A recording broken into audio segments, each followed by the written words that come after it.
November 5th, 1975, Snowflake, Arizona. 6 loggers were heading out of a forest when they saw lights in the sky.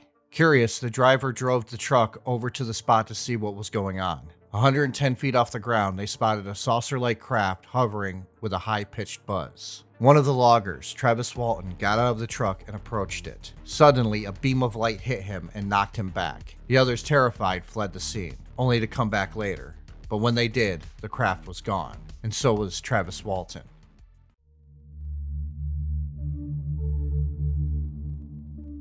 I am really surprised I have gone this long without making a probe joke. So do you guys just not do the anal probe anymore? Is that... Nah, that's more or less been retired. I see. Do you still have the thing? Well, I guess this topic is going to change that. Try to relax your anus. Travis Walton was an interesting fellow to say the least. For one, he and his brother loved UFOs and learning much about them as possible. And both of them made a pact that if they ever saw one in the sky, they would run underneath it and try to get abducted by aliens. You ever seen a UFO in these parts? You ever had the suspicion that you've been abducted by aliens? You ever experienced a period of missing time? Travis fully admits to the following: smoking weed, doing LSD, and stealing company checks and forging them. Along with that, Travis had a habit of being, well, freaking crazy, including an incident where he decided that a bear in the middle of the road was an annoyance. As he and his friends were driving, all of a sudden, there was a bear in the middle of the road. Now, a normal person would honk the horn or go around. Not Travis Walton. Nope. He decided to Leroy Jenkins it and get out of the car and charge the bear. Granted, the bear fled, but still, the balls on this man must drag on the ground. By 1975, though, Travis was a logger, working in a 7-person logging crew in Apache Sitgraves National Forest, in an area called Turkey Springs. The job he was a part of was to clear out small trees, 1,277 acres by August of 1975. Only small trees, not the large ones. Before you scream deforestation, they were clearing out brush and saplings that normally would just wither away and die. They were clearing the area so the healthier flora can flourish. And well, they got way behind. The group of loggers consisted of one of Travis's friends, Carl Rogers, and was headed by Carl's brother, Mike Rogers. The rest of Travis's crew were Alan Dallas, John Gillette, Ken Peterson, and Dwayne Smith. Now, some believe that the alien abduction story that is to come, that Rogers and Walton came up with this story because they were falling way behind on work. And the prime reason is that Travis's story matched a made-for-TV movie that aired only a couple weeks before, the story of Betty and Barney Hill, which I touched on during my appearance on Halls of Horror, which there's going to be a link in the description if you want to watch that as well. Skeptics claim that Travis Walton and Mike Rogers came up with the story after watching that made-for-TV movie, which was called The UFO Incident. One of these skeptics happens to be the DSP of skeptics. Why am I toxic? An annoying man with bad arguments named Philip Klass, who stated that according to his research, shortly before Travis Walton disappeared, Travis told his mother not to worry if he were ever abducted by aliens, because he would return safe and sound.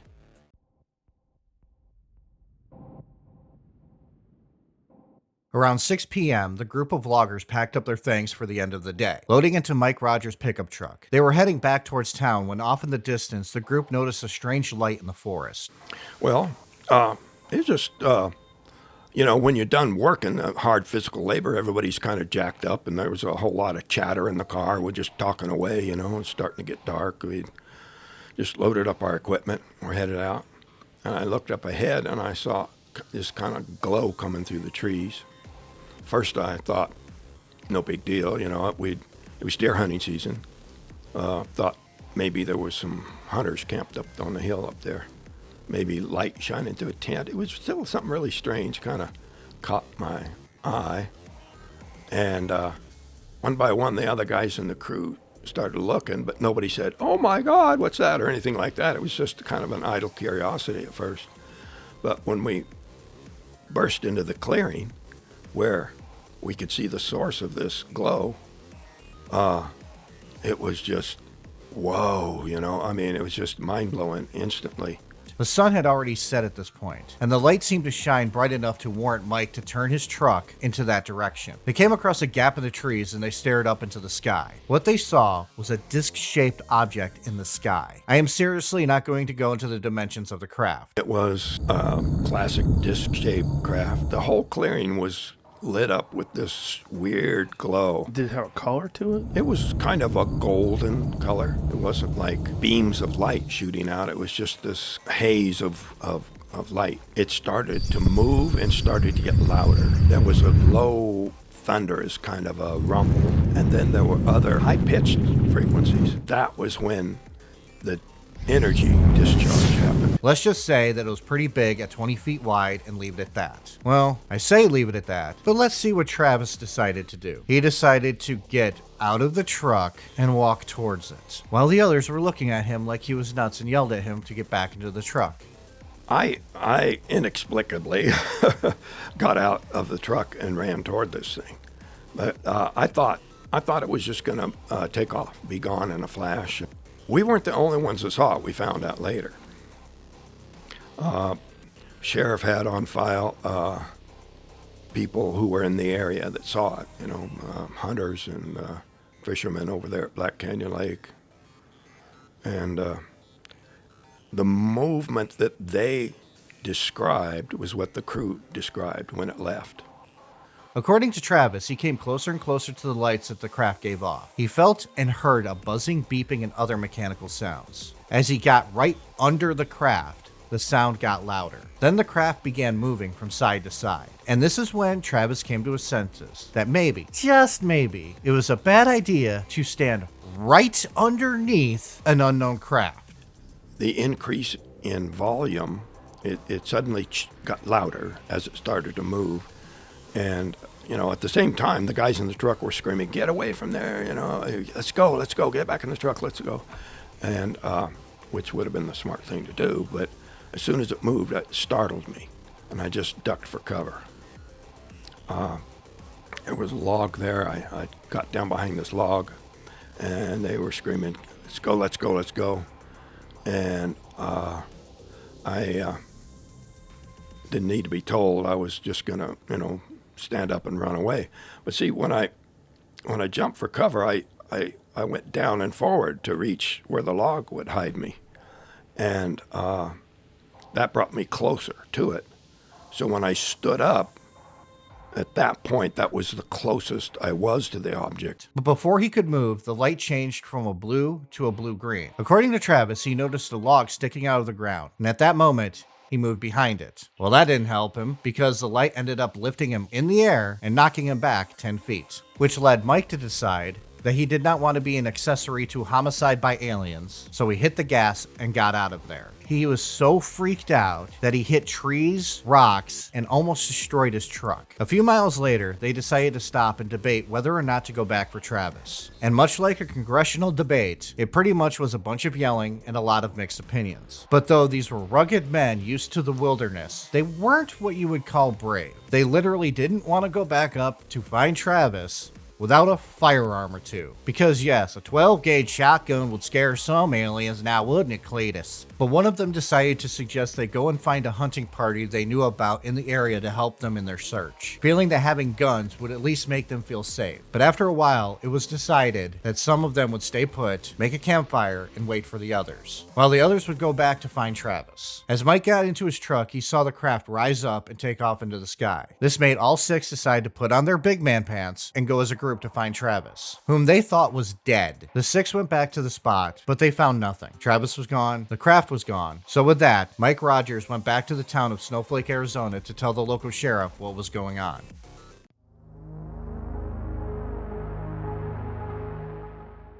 Deputy Sheriff Chuck Ellison met the six in a shopping center parking lot, and Ellison found them to be quite in a shock. No word if they had poopies in their pants, but at least two ended up crying. Ellison stated of the six, if they were acting, they were awfully good at it. So with that, the site was searched, and you will never guess what they found. It is shocking, I tell you. Please disperse. Nothing to see here, please. Much like the contents of a video with a clickbait title, they found nothing. The sheriff ended up telling Travis's mother and Travis's brother Dwayne that Travis was missing. Travis's mother kinda was meh about all of it. She should have been freaking out, but she was calm, which I just chalk up to the fact that she, Dwayne, and Travis were really into UFOs. So if she wasn't in on a hoax, she was probably just like, yep, aliens. But after 2 days of being missing, this began to go from being a missing persons case to a huge international story, and UFO investigators, with their tinfoil hats and probe-proof underwear, descended upon Snowflake, Arizona, which probably didn't help the search efforts to locate what was at the time a missing person, which the police were investigating it like a missing persons case, but they were also investigating it like a murder case. And the prime suspects were Mike Rogers, Alan Dallas, John Gillette, Steve Pierce, Ken Peterson, and Dwayne Smith. The police theory went as follows: that Travis Walton was murdered by one or all of the men he was with that night. Whether or not by accident or on purpose, it really didn't matter. That the UFO story was just a way for them to try to get away with murder, which I can think of a lot more plausible ways to get away with murder, but I'm not going to share them because YouTube hates me already. I will just say aliens did it probably was not the best argument. Try to relax your anus. The 6 loggers were subject to polygraph tests, which is a pseudoscience and inaccurate. For reference, they all have had polygraph tests way too many times. And I'm just saying this, trashy talk shows make polygraphs look a lot more accurate than what they actually are. They are insanely inaccurate. 5 out of the 6 passed the polygraph tests. Alan Dallas didn't pass the test, mostly because he was annoyed and didn't want to be there. But again, polygraph tests are not admissible in court and are far from accurate and should not be used. While all of this was going on, the Walton family were contacted by MUFON and the Ground Saucer Watch, 2 UFO investigative groups. Dwayne and his mother thought that Travis had been abducted and that he would be back, and they didn't really show any sign that they were worried. GSW offered the Waltons a free medical examination of Travis when he returned because, well, how do I put this? They wanted to study his pee. You sick fuck. I didn't know Bear Grylls was a part of this group. Either way, on November 10th, 1975, Travis Walton reappeared.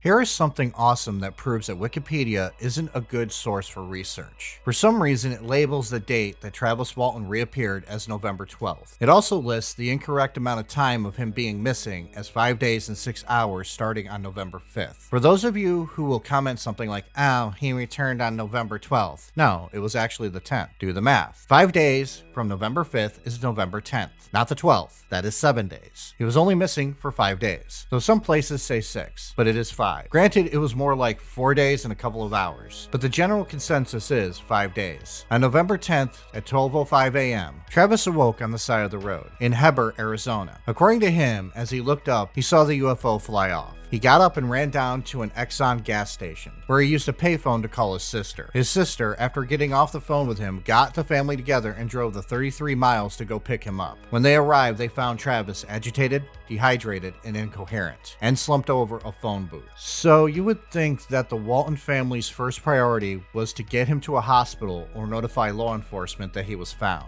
And you would be a good person. Dwayne Walton called the GSW instead. I have the sudden suspicion that Dwayne and the rest of the Walton family cared more about all of this being reported than checking to see if Travis was okay. If this was real, which, let's face it, it's not looking too hot in the authentic category. Anyways, the GSW sent him to a hypnotherapist instead of a doctor, which the Waltons decided to not take them up on their offer anymore and immediately left. Let's face it, the GSW offered to pay for Travis's medical expenses, not for the quackery of hypnotherapy. To be fair though, the hypnotherapist claimed to be a medic in the army, but it wasn't all bad news for the GSW. They got their urine sample. Really quick, they had the pee analyzed. He tested negative for drugs and alcohol, and there was no evidence that he had been starving for 5 days. But also, it is important to mention that the GSW didn't witness Travis pee in a cup. Dwayne Walton handed the urine sample off, so those results might be moot at this point. So after all of this, the police were notified that Travis was alive. By Tuesday, though, they got another call from a UFO research group called APRO. I am not even going to look up what that stands for. I'm just going to say there are way too many UFO research groups. They all seem to not like each other at the same time, and APRO ended up being able to do more with the Travis Walton case. APRO had ties to the National Enquirer, which, if you didn't know, mostly reports actual fake news and UFO sightings. So through this tie with the tabloid, APRO was able to hire their own hypnotherapist.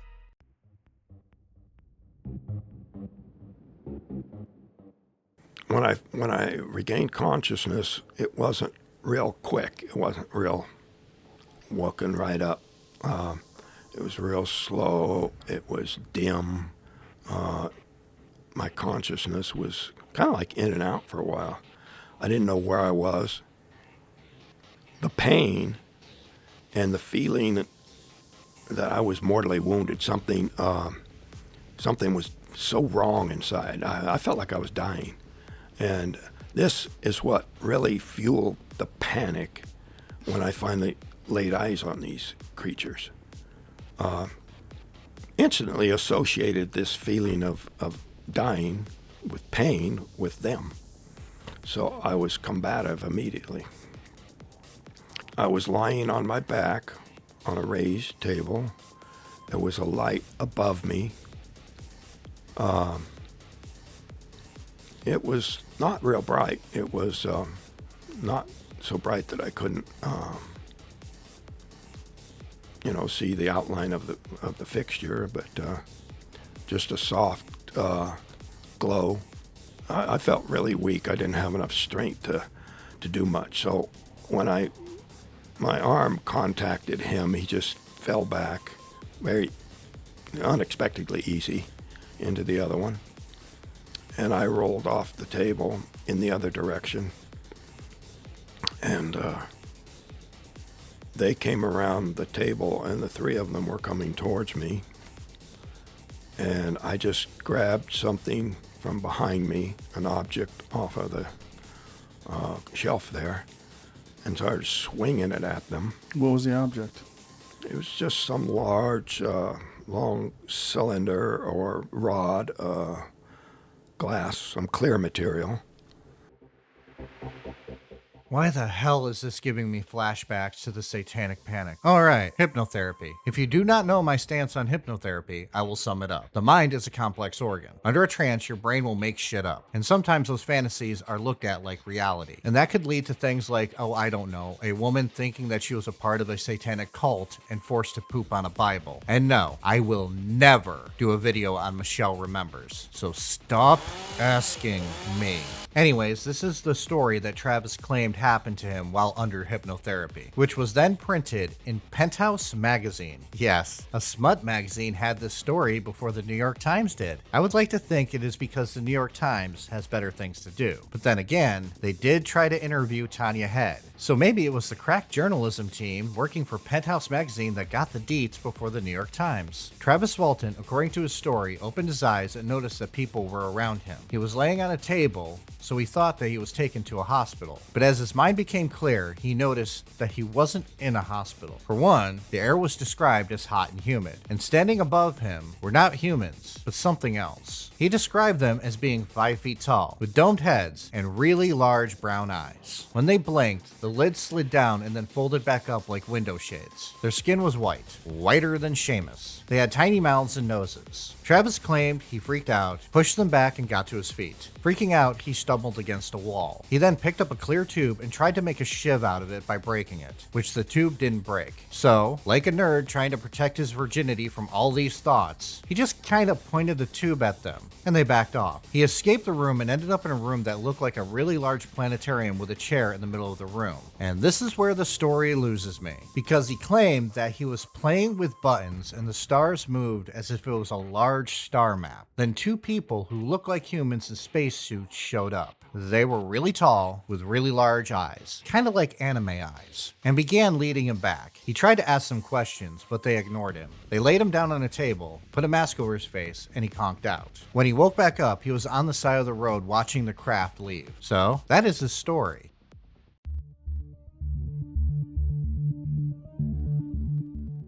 I am going to say my opinion on this. Travis Walton has never changed his story. Since the hypnotherapy he has kept with this story, I think it is because he thinks it was real. Philip Klass, who I mentioned before, likes to think that because that he must have watched a made-for-TV movie called The UFO Incident, as stated before, that he must have used that story to tell this one. The stories sound similar, but maybe he did watch it, and under hypnotherapy, he just put himself into the role of Barney Hill. It is scary how similar the stories are, by the way. Travis Walton did end end up doing a full medical examination, where they found a little red spot on his elbow that came from a hypodermic needle. The examiners also found that he had been well fed for the last week through urinalysis. You see, when you go through long periods of time without eating, the body uses stored fat to keep you alive, and that shows up in urine. They didn't find any of that in his urine. There also was not any cuts, scrapes, or bruises on his body. Remember, he was thrown back by the light of a craft according to him and the 6 other men. There would be markings on his body. Travis Walton himself claims that this can be explained away. He believes he was abducted not for probing, but because he stepped in the line with their engines and ended up getting launched. So the aliens felt as though they hurt him and nursed him back to health. After the examination, Travis took a polygraph test. Issue is, the person doing the polygraph kinda came in already under the impression that Travis was lying. He was pretty biased on that, including aggressively asking if Travis and the others were colluding to come up with a fake story. And then the funny part to all of this, Travis didn't know what colluding meant, but the polygraph tester came to the conclusion that Travis was trying to hold his breath to beat the polygraph, and that he was lying. The person who gave Travis the polygraph test went in thinking he was lying. The test itself is moot anyways, but then you add on this man who was aggressive towards Travis, and pretty much he saw what he wanted to, writing on the cover letter to the report that he went in thinking it was all bunk. But here's another interesting thing. Travis Walton passed other polygraph tests, as did the other 6 men. But Travis did fail one more for a show called Moment of Truth. But again, polygraph tests cannot determine whether someone is lying or not. They are pseudoscience. And I wish people would stop thinking that they are accurate. But back to Philip Klass. He is a skeptic, and though he has done good work in proving hoaxes, he is also a massive douchebag. I looked for explanations. Now, he talked about the fact that it was top secret. All right, here is a copy, and he's familiar. It appeared on the in a UFO, the UFO Journal here. This is a top secret assessment made December 10th, 1948 by the top Air Force Navy intelligence. And what's the conclusion? It was released only several years ago. And what they say is, we don't know. We've been getting UFO reports. Conceivably, they say it might be a super top secret American secret that even we don't know about. But they say more likely it is secret Russian reconnaissance vehicles built and designed by the very fine German scientists that the Russians had captured. You don't question that something strange happened in New Mexico? I only question, well, what was recovered was a radar target, balloon board. When he was alive, he had this challenge called the $10,000 challenge, where, to sum up, he would pay $10,000 to anyone who can come forwards to prove UFOs and aliens exist. But if you took his challenge, you would have to pay $100 per year for 10 years until you prove it. You are a douchebag. That's right, a douchebag. Klass kinda had a hate boner for Travis Walton. No, I'm not. As a matter of fact, my way of coping with all this has been to sort of shy away from the subject. I've been invited to these conventions and whatnot. But you let a movie be made. Yeah. And I turned down a lot of offers along that line. How much were you paid for the movie, the rights to the movie? That's none of your business, but how much is some covert agency paying you for your activities? I'll tell you, I'll make you an offer. I will challenge you to let me examine your income tax for last year. I'll let you examine my income tax return to see if I have any covert source of income. Phil, is that a deal? While I do agree that this could all be publicity drummed up for financial gain by all parties involved, Klass loved ad hominem attacks, bringing up the kind of person Travis Walton was as a teen and a young man as a way to discredit him. And it mostly had to do with weed, which this doesn't discredit someone, it just distracts from the conversation. And also that the puncture wound on Travis Walton's elbow, Klass thinks that Travis injected himself with acid and angel dust, which I am told is not a thing. I have never done drugs, but yeah, I'm told it's not a thing. But Klass mentioned the stealing of payroll checks to try to discredit Travis too, which again, if you stick to the story, you can debunk it. But when Klass did write articles about this case, he did have some pretty good arguments. Too bad, they were all in caps like some dumbass on Twitter. And no, I'm never going gonna call it X. Elon Musk can go screw himself for all I care. But Class was able to poke holes in Travis's story and how the whole timeline didn't add up. But at the same time, that doesn't mean he isn't a raging asshole. When he wasn't blasting Travis, he was treating Mike Rogers with disdain. Not only those two, Class had a habit of harassing all six, writing them letters, phone calls. Even when they all moved, he would find them and come to their homes. All because he wanted them to recant their statements and prove him right. So, to summarize him,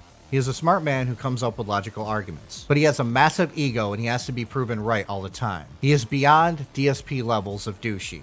If we don't have 100 likes by the end of tonight's stream, I'm never blowing bubbles ever again. He comes off like a creepy ex-girlfriend. Here is an example. Stephen Pierce, the younger of the logging company, had always been pissed at how he was portrayed by Travis and the others. He was portrayed as someone who cried when it all happened. Glass offered Pierce $10,000 to recant, and Pierce refused. I do not know why this man was so adamant about them all recanting, to be honest. It just comes off as more that it would stroke his ego. So let's leave Philip Glass. Travis wrote a book called The Walton Experience in 1978. In 1993, it was turned into a movie called Fire in the Sky. Some bring forth the argument that they all did this for monetary gain. Well, this is easily debunked. None of them have made much money on this at all. Walton's book hasn't been in publication for a while, so he's not making any money off of it. He didn't make any money off the movie. So what was the goal here? The closest I can come to a possible motive goes back to the fact that they were hired to clear out 1,277 acres by August 1975. They got an extension to November 10th. Seeing as how they were not going to finish before the 10th of November, they enacted the plan to get them out of the contract without losing money. That is the only one I think is plausible for this being a hoax. But none of the men have changed their story. They don't even talk to one another anymore, so they have no reason to keep the story a secret. So I leave it up to you. Was Travis Walton abducted, or was it all a hoax? Thank you for watching. If you enjoyed the video, like, comment, and subscribe. If you wish to support me, I have memberships activated and a Patreon. Links in the description. Till next time.